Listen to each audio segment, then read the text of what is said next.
আমাৰ বজালী সমষ্টিত যি উন্নয়নৰ গংগা পূৰ্বৰ পৰা বৈ আহিছিলে, মাননীয় মুখ্যমন্ত্ৰী ডক্টৰ হিমন্ত বিশ্ব শৰ্মা ডাঙৰীয়াৰ নেতৃত্বত সৰ্বস্পৰ্শী সৰ্বব্যাপী আঁচনিৰে ইতিমধ্যে কাম কৰিছে।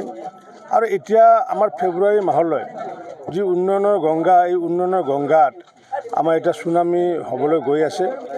কাৰণ যিমানবোৰ কাম ইতিমধ্যে কৰি থকা হৈছে, সেই কামবোৰে প্ৰমাণ হৈছে।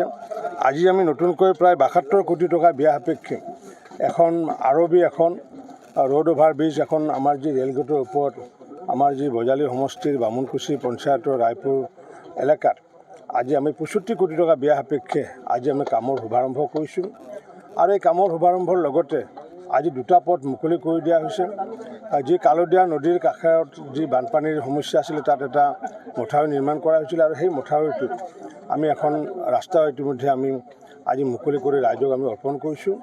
আৰু সমান্তৰালভাৱে আমি যি ভূটানটো মহিতৰা অঞ্চলত তাতো আমি আজি এটা ৰাস্তা আজি ৰাইজৰ কাৰণে মুকলি কৰি দিছোঁ। আৰু এনেকুৱাকৈ সৰ্বমুঠ ৭২ কোটি টকা ব্যয় সাপেক্ষে যি আজি কাম কৰা হ'ল, তাৰ বাবে মই মাননীয় মুখ্যমন্ত্ৰী ডাঙৰীয়াক মই আন্তৰিক ধন্যবাদ জনাইছোঁ। এই অসমমালা যিমানবোৰ পথ আছে, সেই পথসমূহ আনুষ্ঠানিকভাৱে মুখ্যমন্ত্ৰী ডাঙৰীয়াই উদ্বোধন কৰিব।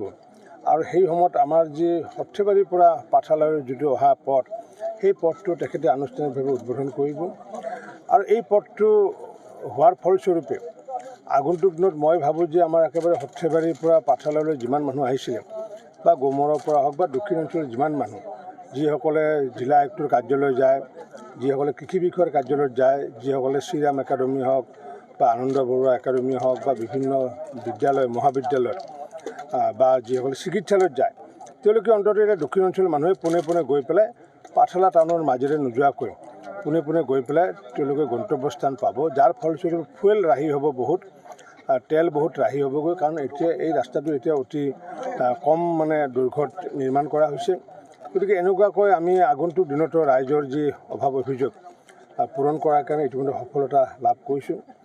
বজালীততো আজি ৫ বছৰ ধৰি আমি যি কাম কৰিলোঁ, সেই কামৰ খতিয়ান মই আজি কিছুদিনৰ পিছতে দিম। ইতিমধ্যে আমাৰ খতিয়ানৰ যি কপি প্ৰিণ্টিং কাম চলি আছিলে। গতিকে মই ভাবোঁ যে যিখিনি উন্নয়নৰ কাম সৰ্বস্পৰ্শী সৰ্বব্যাপী কৰাৰ লগতে অহা ২২ তাৰিখে মুখ্যমন্ত্ৰী ডাঙৰীয়াই আমাৰ পাঠশালাত আহিব প্ৰায় ৩০,০০০ মহিলাক, সেইদিনাখন মহিলা মুখ্যমন্ত্ৰী উদ্যমিতা আঁচনিৰ জৰিয়তে ধনৰাশি বিতৰণ কৰিব। গতিকে এনেকুৱাকৈ মহিলাই হওক, দুখীয়াই হওক বা কৃষককে হওক, সৰ্বস্পৰ্শী সৰ্বব্যাপী আঁচনিৰে কাম কৰি থকা হৈছে। আৰু ফেব্ৰুৱাৰী মাহত এক চুনামি আহিব, উন্নয়নৰ চুনামি হ'ব সমগ্ৰ অসমতে। আৰু এই চুনামিতে বিৰোধী দল তেওঁলোকে উফৰি যাব, কাৰণ কিয় চুনামিৰ সন্মুখত বিৰোধী তিষ্ঠি থাকিব নোৱাৰিব।